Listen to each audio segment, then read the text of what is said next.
Assalamualaikum warahmatullahi wabarakatuh. Salam sejahtera untuk kita semua.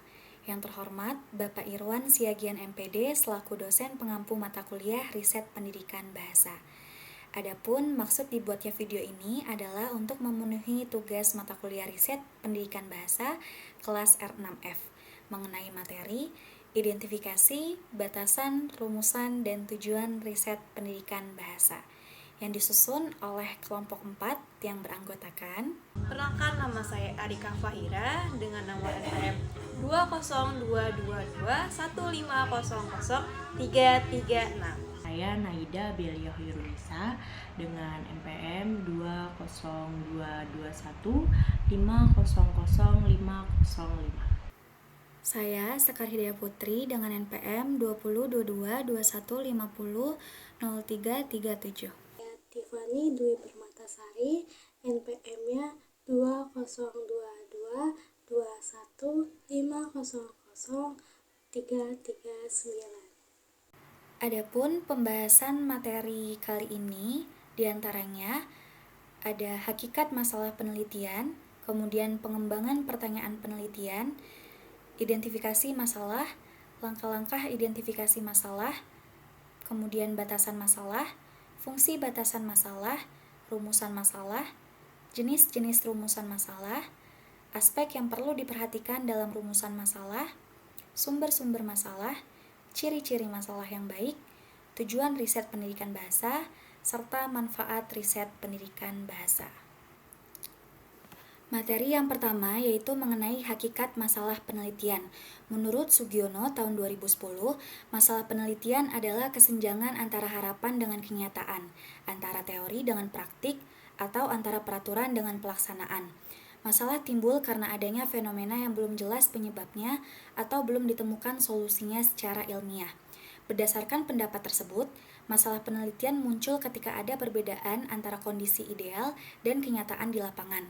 Oleh karena itu, penelitian perlu dilakukan untuk mencari tahu penyebab suatu fenomena yang belum jelas atau menemukan solusi yang bisa dibuktikan secara ilmiah. Sebagai contoh, idealnya setiap siswa kelas 3 sudah mampu membaca lancar dan memahami isi bacaan. Namun faktanya, masih ada yang belum dapat membaca lancar dan memahami isi bacaan.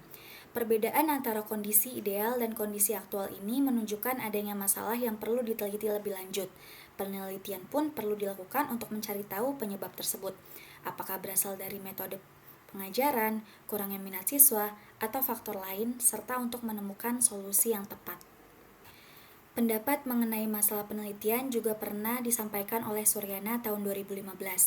Menurutnya, masalah penelitian adalah kondisi atau situasi yang tidak sesuai dengan apa yang seharusnya atau belum diketahui secara pasti kebenarannya, sehingga diperlukan penelitian untuk mengkajinya lebih lanjut. Berdasarkan uraian tersebut, suatu hal disebut masalah penelitian jika menimbulkan pertanyaan yang belum terjawab dan bisa diteliti lebih lanjut. Contohnya, guru berharap bahwa penggunaan metode diskusi kelompok dapat meningkatkan kemampuan berbicara siswa. Namun, kenyataannya banyak siswa masih pasif dan kesulitan mengungkapkan pendapat.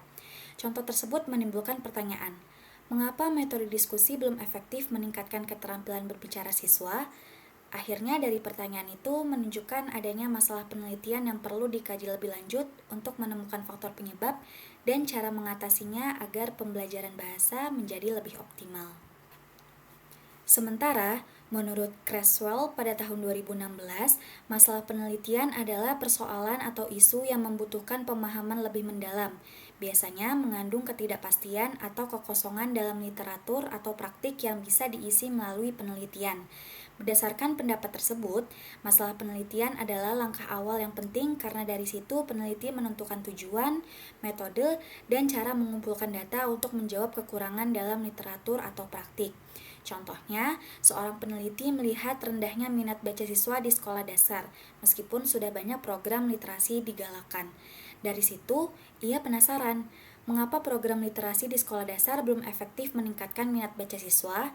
Masalah ini kemudian menjadi dasar dalam menentukan tujuan penelitian, seperti mengevaluasi efektivitas program dan merancang metode pengumpulan data melalui wawancara guru dan observasi kelas. Berdasarkan pendapat-pendapat mengenai hakikat masalah penelitian, dapat disimpulkan bahwa masalah penelitian adalah kondisi yang menunjukkan adanya kesenjangan antara kondisi ideal dengan kenyataan di lapangan, sehingga memunculkan pertanyaan yang belum terjawab dan dapat diteliti lebih lanjut. Masalah ini menjadi landasan utama dalam proses penelitian, karena dari sinilah peneliti merumuskan tujuan, memilih pendekatan dan metode yang tepat, serta menentukan cara pengumpulan data untuk mengisi kekosongan dalam literatur atau memberikan solusi atas permasalahan nyata yang dihadapi. Dengan demikian, masalah penelitian memiliki peran penting dalam mengarahkan keseluruhan proses penelitian secara sistematis dan ilmiah. Masuk materi kedua mengenai pengembangan pertanyaan penelitian. Dalam pengembangan pertanyaan penelitian, terdapat beberapa pertimbangan yang perlu diperhatikan, sebagaimana dijelaskan oleh Silalahi pada bukunya tahun 2010 halaman 55. Setidaknya ada 6 hal yang harus diperhatikan. Yang pertama, klarifikasi. Kedua, keterlaksanaan. Ketiga, keterhubungan dengan teori dan penelitian yang telah ada. Keempat, keterkaitan antara pertanyaan. Kelima, berpotensi memberikan kontribusi pada pengetahuan. Serta yang keenam atau yang terakhir, spesifik, presisi, dan non-duplikatif. Poin yang pertama dari pertimbangan pertanyaan penelitian yaitu ada klarifikasi. Jadi, pertanyaan penelitian harus mudah dipahami oleh peneliti dan orang lain. Dari penjelasan tersebut, dalam merumuskan pertanyaan penelitian, peneliti harus menggunakan bahasa yang jelas, lugas, dan tidak menimbulkan makna ganda, sehingga mudah dipahami baik oleh dirinya sendiri maupun oleh orang lain. Contohnya, terdapat pertanyaan, bagaimana dampaknya terhadap siswa? Pertanyaan ini membingungkan karena tidak spesifik siapa atau apa yang dimaksud. Kemudian, ada pertanyaan selanjutnya, bagaimana pengaruh penggunaan media sosial terhadap motivasi belajar siswa SMA kelas 11? Pertanyaan ini jauh lebih spesifik karena jelas subjeknya dan mudah dipahami. Nah, contoh tadi menunjukkan pentingnya merumuskan pertanyaan dengan bahasa yang spesifik dan tidak ambigu. Yang kedua, dari pertimbangan pertanyaan penelitian, ada keterlaksanaan. Jadi, pertanyaan harus dapat diinvestigasi dan dikembangkan dalam suatu rancangan penelitian agar dapat dikumpulkan data yang relevan dengan pertanyaan tersebut. Berdasarkan penjelasan di atas, pertanyaan penelitian harus disusun sedemikian rupa sehingga memungkinkan untuk dilakukan penyelidikan secara sistematis melalui pengumpulan data yang relevan. Sebagai contoh, terdapat pertanyaan, bagaimana pengaruh penggunaan media sosial terhadap konsentrasi belajar siswa? Nah, hal ini dapat diinvestigasi dengan cara menyebarkan angket, melakukan observasi, atau melakukan wawancara. Pertanyaan penelitian tentunya harus spesifik dan dapat dijawab melalui pengumpulan data yang sistematis, sehingga data yang diperoleh menjadi relevan dan mendukung proses penelitian. Selanjutnya, yang ketiga dari pertimbangan pertanyaan penelitian, yaitu ada keterhubungan dengan teori dan penelitian yang telah ada. Maksudnya adalah harus terdapat literatur yang dapat dijadikan acuan untuk menjelaskan pendekatan dalam menghadapi pertanyaan penelitian, serta menunjukkan kontribusi penelitian baru terhadap pengetahuan dan pemahaman yang telah ada. Berdasarkan uraian di atas, penting bagi suatu penelitian untuk didukung oleh literatur yang relevan guna menjelaskan pendekatan yang digunakan dalam menjawab pertanyaan penelitian. Contohnya, dalam penelitian tentang pengaruh metode pembelajaran berbasis permainan peran terhadap peningkatan keterampilan kosakata siswa, peneliti mengacu pada teori konstruktivisme dari Piaget pada tahun 1973 dan teori pembelajaran berbasis konteks milik Brown, Collins, dan Duguid tahun 1989. Literatur tersebut digunakan untuk menjelaskan pendekatan yang diterapkan dalam penelitian, yaitu pembelajaran berbasis permainan peran yang mengedepankan pengalaman langsung dalam konteks kehidupan nyata. Kemudian yang keempat, ada keterkaitan antar pertanyaan. Jadi, pertanyaan penelitian harus saling terkait untuk dapat diterima dengan baik. Berdasarkan pendapat tersebut, pertanyaan penelitian harus saling terkait agar memudahkan dalam pengumpulan data, analisis, serta dalam mencapai kesimpulan yang koheren dan dapat dipertanggungjawabkan. Sebagai contoh, terdapat 3 pertanyaan. Pertanyaan pertama, bagaimana pengaruh metode pembelajaran berbasis game terhadap motivasi belajar siswa? Pertanyaan kedua, apakah siswa yang menggunakan metode pembelajaran berbasis game menunjukkan peningkatan dalam keterlibatan aktif selama proses pembelajaran? Pertanyaan ketiga, faktor-faktor apa saja dalam metode pembelajaran berbasis game yang berkontribusi pada peningkatan motivasi belajar siswa? Ketiga pertanyaan tersebut saling terkait karena semuanya fokus pada pengaruh metode pembelajaran berbasis game terhadap motivasi belajar. Yang kelima, dari pertimbangan pertanyaan penelitian ada berpotensi memberikan kontribusi pada pengetahuan. Maksudnya di sini, pertanyaan penelitian seharusnya memiliki potensi untuk memberikan kontribusi, sekalipun kecil, terhadap topik yang diteliti. Berdasarkan uraian tersebut, pertanyaan penelitian seharusnya dirancang dengan tujuan untuk memberikan wawasan baru atau pemahaman yang lebih dalam terhadap topik yang diteliti. Sebagai contoh, terdapat topik penelitian tentang pengaruh pembelajaran berbasis teknologi terhadap motivasi belajar siswa. Pertanyaan penelitiannya bisa berupa bagaimana penggunaan teknologi dalam pembelajaran memengaruhi motivasi belajar siswa di tingkat sekolah menengah. Nah, pertanyaan ini bertujuan untuk menggali hubungan antara teknologi dan motivasi siswa dalam konteks pembelajaran. Meskipun penelitian ini berfokus pada satu aspek, yaitu motivasi, hasilnya dapat memberikan wawasan tentang seberapa efektif penggunaan teknologi dalam meningkatkan keterlibatan dan minat belajar siswa. Lalu yang terakhir dari pertimbangan pertanyaan penelitian, yaitu ada spesifik, presisi, dan non-duplikatif. Maksudnya di sini adalah formulasi masalah harus mencakup analisis unsur-unsur yang paling sederhana, ruang lingkup, dan batasan-batasannya, serta spesifikasi terperinci yang menghindari adanya pengulangan makna dalam penelitian. Berdasarkan pendapat di atas, formulasi masalah dalam suatu penelitian harus dilakukan dengan cara yang jelas dan terperinci. Hal ini mencakup analisis terhadap unsur-unsur yang paling sederhana untuk memastikan bahwa topik penelitian dapat dipahami dengan baik. Sebagai contoh, terdapat sebuah penelitian yang bertujuan untuk mengidentifikasi faktor-faktor yang memengaruhi motivasi belajar siswa di kelas 12 SMA ABC. Unsur yang dianalisis mencakup dukungan keluarga, interaksi dengan teman sebaya, dan pengaruh lingkungan sekolah. Ruang lingkup penelitian ini terbatas pada siswa kelas 12 yang berusia 17 sampai 18 tahun. Nah, contoh tersebut merupakan formulasi terperinci agar topik penelitian dapat dipahami dengan baik.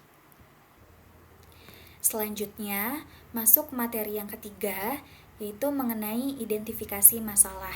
Menurut Sugiono tahun 2015 halaman 54, identifikasi masalah adalah pertajaman berbagai unsur atau faktor yang terkait terhadap topik atau masalah yang akan diteliti.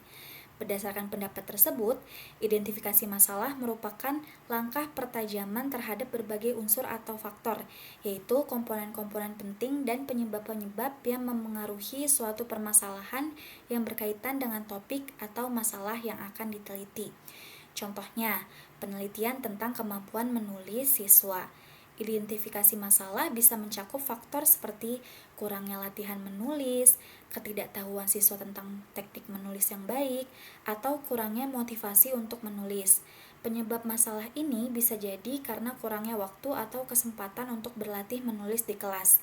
Dengan mengidentifikasi masalah ini, kita bisa mencari cara untuk meningkatkan kemampuan menulis siswa. Nah, contoh tersebut merupakan contoh identifikasi masalah yang mencakup komponen-komponen penting dan penyebab-penyebabnya.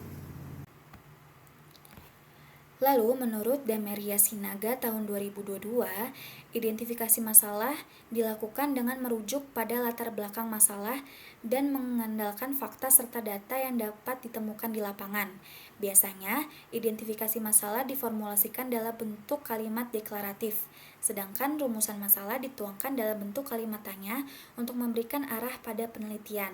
Berdasarkan uraian di atas, identifikasi masalah menyajikan permasalahan secara deklaratif berdasarkan fakta dan data yang ditemukan di lapangan. Contohnya, berdasarkan hasil observasi yang dilakukan di SD Negeri 1 Sukamaju, ditemukan bahwa kemampuan membaca pemahaman siswa kelas 4 masih tergolong rendah. Dari 30 siswa, hanya 12 siswa atau sebanyak 40% dari total keseluruhan yang mampu menjawab dengan benar lebih dari 70% soal yang berkaitan dengan isi bacaan. Nah, uraian di atas atau contoh tadi itu bersifat deklaratif atau berupa kalimat deklaratif, yaitu menyatakan permasalahan secara jelas dan berdasarkan fakta serta data hasil observasi. Masuk materi yang keempat, yaitu mengenai langkah-langkah identifikasi masalah. Menurut Sekaran, tahun 2010 setidaknya ada 5 langkah dalam mengidentifikasi masalah. Yang pertama, merumuskan masalah pokok. Kedua, mempertajam dan merinci masalah menjadi lebih spesifik. 3. Membentuk hierarki masalah. 4. Menentukan masalah yang akan diteliti. 5. Menentukan batasan atau scoping masalah penelitian. Yang pertama dari langkah-langkah identifikasi masalah yaitu merumuskan masalah pokok. Yang dimaksud di sini adalah menyusun pernyataan umum yang mencakup inti dari masalah yang ingin diidentifikasi. Dari penjelasan tersebut, pernyataan umum harus merumuskan inti masalah yang akan diteliti secara jelas dan fokus. Sebagai contoh, terdapat pernyataan, penelitian ini bertujuan untuk menganalisis dampak metode pembelajaran berbasis permainan terhadap motivasi belajar matematika siswa kelas 5 SD. Nah, pernyataan ini merumuskan inti masalah secara jelas, yaitu dampak penggunaan metode pembelajaran berbasis permainan terhadap motivasi belajar matematika. Fokusnya pada siswa kelas 5 SD, memberikan batasan yang lebih spesifik, dan masalah yang diteliti adalah pengaruh metode tertentu terhadap aspek motivasi belajar. Yang kedua, dari langkah-langkah identifikasi masalah, ada mempertajam dan merinci masalah menjadi lebih spesifik, yaitu menyelidiki dan merinci masalah umum menjadi bentuk yang lebih spesifik dan dapat diteliti. Berdasarkan penjelasan tersebut, menyelidiki dan merinci masalah umum berarti memfokuskan topik penelitian yang awalnya luas dan kurang terdefinisi dengan jelas menjadi lebih terarah, jelas, dan memiliki ruang lingkup yang terbatas. Contohnya, masalah umumnya faktor-faktor yang memengaruhi kemampuan menulis siswa. Kemudian dikerucutkan menjadi masalah yang lebih spesifik, yaitu pengaruh penggunaan teknik mind mapping terhadap keterampilan menulis deskripsi siswa kelas 11 SMA di Malang. Penelitian tersebut akan meneliti bagaimana penggunaan teknik mind mapping dalam perencanaan tulisan dapat memengaruhi kemampuan siswa dalam menulis deskripsi, dengan mengukur kualitas tulisan mereka sebelum dan sesudah menggunakan teknik tersebut. Yang ketiga, dari langkah-langkah identifikasi masalah yaitu ada membentuk hierarki masalah. Maksudnya di sini adalah membuat representasi grafis seperti pohon masalah, peta konsep, atau matriks untuk membantu memvisualisasikan hubungan antara masalah-masalah yang teridentifikasi. Berdasarkan uraian di atas, representasi grafis berfungsi sebagai alat bantu visual yang penting dalam proses identifikasi masalah penelitian. Sebagai contoh, di sini ada representasi grafis berupa hierarki masalah dari penelitian tentang studi deskriptif tentang rendahnya loyalitas konsumen ditinjau dari kualitas layanan dan keunggulan bersaing. Nah, di sini masalah utamanya itu seperti yang bisa dilihat pada gambar, itu jika diuraikan adalah sedikit pelanggan yang mau kembali atau tetap setia. Penyebab masalahnya itu hierarki yang diturunkan, yaitu ada 7 poin di mana jika diuraikan satu persatu itu ada pelayanan dan produk tidak sesuai harapan, pelayanan tidak konsisten, janji tidak ditepati, konsumen mudah pindah karena banyak pilihan serupa, karyawan tidak ramah dan tidak perhatian, sulit menjawab pertanyaan konsumen, suasana kurang enak untuk berkunjung, serta pelayanan lambat dan tidak menyenangkan. Nah, diagram tersebut ini menggambarkan upaya untuk merinci masalah yang awalnya besar dan sulit untuk dikelola menjadi masalah-masalah yang lebih kecil, rinci, dan jelas. Selanjutnya, yang keempat dari langkah-langkah identifikasi masalah yaitu ada menentukan masalah yang akan diteliti. Memilih masalah tertentu dari hierarki masalah yang akan menjadi fokus utama penelitian. Berdasarkan pendapat tersebut, peneliti perlu memilih satu masalah utama dari sekumpulan masalah agar fokus penelitian menjadi jelas dan terarah. Nah, contohnya itu merujuk pada diagram sebelumnya. Jika kita mempertimbangkan masalah loyalitas konsumen, diagram tersebut memperlihatkan pemecahan masalah menjadi 3 aspek turunan, yaitu kepuasan, kepercayaan, dan persaingan. Dengan demikian, peneliti dapat menetapkan fokus penelitian yang akan diambil, dan setiap fokus dapat dibagi lagi menjadi fokus-fokus yang lebih spesifik. Lalu yang terakhir dari langkah-langkah identifikasi masalah yaitu menentukan batasan atau scoping masalah penelitian. Maksudnya di sini adalah menetapkan parameter dan ruang lingkup untuk membatasi wilayah penelitian agar dapat diakomodasi dengan sumber daya yang tersedia. Berdasarkan uraian di atas, menetapkan parameter dan ruang lingkup penelitian merupakan langkah penting dalam proses identifikasi masalah yang bertujuan untuk memastikan penelitian tetap fokus, efisien, dan sesuai dengan ketersediaan sumber daya seperti waktu, tenaga, dan biaya. Sebagai contoh, terdapat parameter penelitian, yaitu pengaruh metode diskusi terhadap kemampuan menulis deskripsi siswa, yang diukur melalui tes menulis sebelum dan sesudah diskusi. Kemudian, ruang lingkup penelitiannya itu penelitian di SMP ABC dengan 25 siswa kelas 8 selama 1 bulan menggunakan tes tulisan sebagai data utama. Nah, penetapan parameter dan ruang lingkup ini memastikan penelitian tetap terfokus dan efisien. Baik, materi selanjutnya ialah batasan masalah. Menurut Sugiono pada tahun 2017, di bukunya pada halaman 385 berpendapat bahwa batasan masalah merupakan hubungan variabel satu dengan variabel lainnya yang dapat dilakukan secara mendalam dengan batasan dalam penelitiannya. Berdasarkan pendapat tersebut, batasan masalah berfungsi untuk memperjelas variabel-variabel mana saja yang akan dikaji dan bagaimana hubungan antar variabel tersebut diteliti secara spesifik sehingga penelitian tidak tersebar luas atau tidak melebar dan tetap terarah. Contohnya pada penelitian tentang pengaruh layanan informasi terhadap motivasi belajar siswa. Variabel yang dikaji hanya layanan informasi sebagai variabel bebas dan motivasi belajar siswa sebagai variabel terikat. Peneliti ini tidak mencangkup variabel lain seperti latar belakang ekonomi siswa, lingkungan keluarga, dan gaya belajar siswa, sehingga analisis lebih terarah dan mendalam sesuai tujuan penelitiannya. Baik, materi selanjutnya yaitu fungsi batasan masalah. Adapun fungsi batasan masalah menurut beberapa ahli yang akan kita bahas. Yang pertama, menentukan fokus penelitian agar pembahasan tidak meluas dan tetap sesuai tujuan penelitiannya. Yang kedua, mengarahkan fokus penelitian pada variabel penting yang telah ditentukannya. Yang ketiga, menjelaskan cakupan dan batas ruang lingkup penelitian agar pembaca tidak salah paham.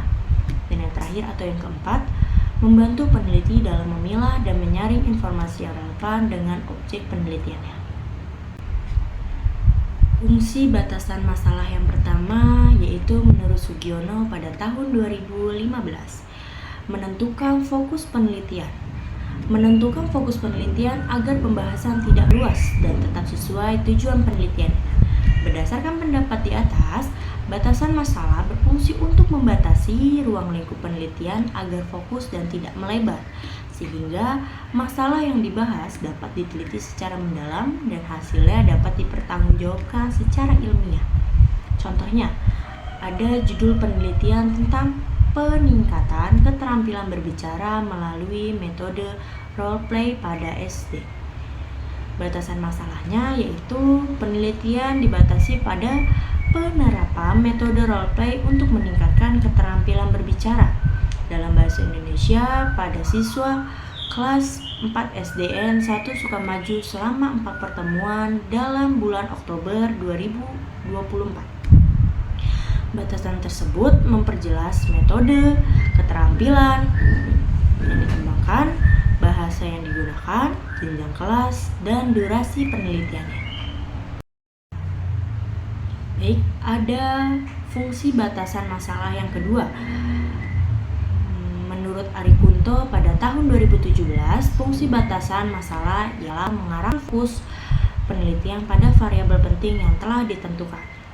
Berdasarkan pernyataan tersebut, fungsi batasan masalah adalah untuk memusatkan perhatian pada variabel yang akan diteliti, serta menghindari pembahasan yang terlalu luas yang dapat mengganggu ketepatan hasil.